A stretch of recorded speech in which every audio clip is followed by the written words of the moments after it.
गए थे और यहाँ पर खनिज संपदा, नेचुरल रिसोर्सेज बहुत ज्यादा थे।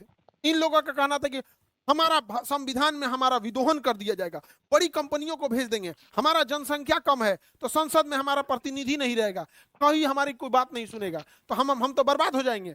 तब अंबेडकर साहब कहे कि ना ना ना, बर्बाद नहीं हो गया। शेड्यूल 6 मतलब अनुसूची 6, शेड्यूल 6 में कहा गया है कि जो जो राज्य शेड्यूल 6 में आएगा, असम, मेघालय, त्रिपुरा, मिजोरम, असम, मेघालय, त्रिपुरा, मिजोरम, असम, मेघालय, त्रिपुरा में, तो इस एरिया में किसी कंपनी को, किसी होटल को, किसी फैक्ट्री को, बड़ी कंपनी को अगर जमीन खरीदना है तो वहां के लोकल लोगों का नियम चलेगा, न कि वहां संसद का नियम या supreme court, high court, district court का चलेगा। वहां के लोकल लोग अगर इन्वायरमेंट क्लियरेंस देंगे तो चलेगा, अदरवाइज में नहीं चलेगा। अब बताइए, वहां का जंगल आज भी सुरक्षित है, पूर्वोत्तर का, वहां के खनन आज भी सुरक्षित है, बचा के कौन रखा है? शेड्यूल 6। ऐसे ही जम्मू कश्मीर में, लद्दाख में सबसे ज्यादा खनिज है, लेकिन लद्दाख में बर्फ इतना है और वहां सबसे ज्यादा सेंसिटिविटी है, बहुत ज्यादा खनन हो जाएगा, बहुत ज्यादा अगर प्रदूषण होगा, फैक्ट्रीज लगने लगेंगी, होटल खुलने लगेगा, इंडस्ट्रियलाइजेशन होगा, यहाँ का बर्फ पिघलेगा, कंपनियां अपना पैसा कमा के लेके चली जाएंगी, वहां के रहने वाले वैसे ही बर्बाद हो जाएंगे जैसे आज धनबाद और झरिया के लोग वहां पे कोयला निकालने के बाद जो आग लग गया है, वहां के आदिवासी आज मर रहे हैं, बड़ी कंपनियां पूछने नहीं जाती है। तो यहाँ भी जरूरी था शेड्यूल 6। पिछले 4 साल से सोनम वांगचू यहाँ आर्टिकल शेड्यूल 6 मांग रहे थे कि हमें भी शेड्यूल 6 दो, कि जब तक हम परमिशन न देंगे कि कौन सा पहाड़ खोदना है, कहां पे माइनिंग करनी है, कहां होटल बनाना है, कहां इंडस्ट्री बनाना है, यहां सेंट्रल का नियम नहीं चलेगा, शेड्यूल 6 चलेगा। 4 साल तक उस इंसान की कोई बात नहीं सुनी। लेकिन अगर नेपाल में प्रोटेस्ट हुआ तो वहां के बच्चे भी थोड़ा उग्र हो गए, उन्होंने भी प्रोटेस्ट किया, उनके ऊपर वही धारा लगा दिया गया जो आतंकवादियों के ऊपर लगता है, नेशनल सिक्योरिटी एक्ट, डाल के जयपुर की जोधपुर जेल में रख दिया गया। हम भीड़ तंत्र वाले लोग को कोई मतलब नहीं बना है कि वो इंसान इस देश के लिए क्या किया था, वो इंसान इस सेना को ठंड में रहने के लिए टेंट दिया था जहां सेना का नेटवर्क नहीं चल रहा था, दुनिया में पहला लाईफाई बना के दिया, वाईफाई नहीं लाईफाई बना के दिया, इतनी ज्यादा इनोवेशन किया, उसके ऊपर 3 इडियट मूवी बनी है। 3 इडियट मूवी में जो वहां पर रणछोड़ दास छांचड़ बना होता है आमिर खान, वो कोई और नहीं, वो सोनम वांगचू है जो आज जेल में है इस भीड़ तंत्र में। समझ में आ गया?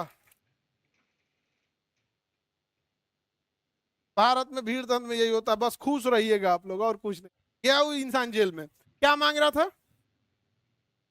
शेड्यूल 6 क्या मांग रहा था? उसे आरोप लगाया गया कि देशद्रोही है, चाइना से मिला हुआ है, ये है वो है, एनएसए लगा, कहां चल गए? खत्म कहानी। क्या मांग रहे थे? शेड्यूल 6। क्या गलत मांग रहे थे? आज देखिएगा बर्बाद हो गया। शेड्यूल 6 में न रहने का नतीजा देखिए, 800 किलोमीटर लंबी अरावली पहाड़ी को अब काट दिया जाएगा, क्योंकि कहा गया है कि जो पहाड़ियां कम ऊंची हैं उन्हें काट दिया जाएगा। अरावली पहाड़ी जो है वो 93% ऐसी पहाड़ियां हैं जो 100 मीटर से कम नीची हैं।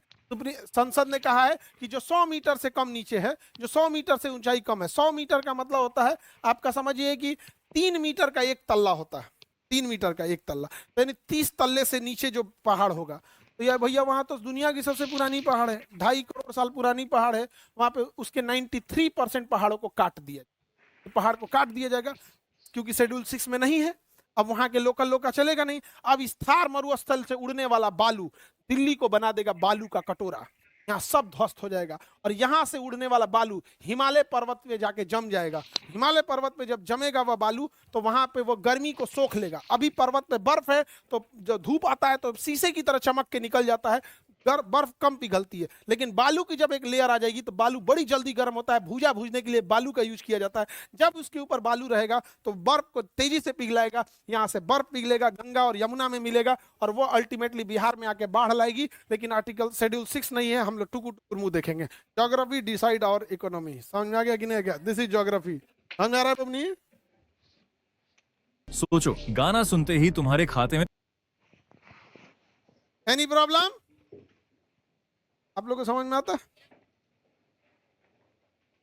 तो बताइए शेड्यूल 6 अच्छा है कि नहीं है? चारे राज्य को सोनम वांगचू क्या मांग रहे थे? शेड्यूल 6। शेड्यूल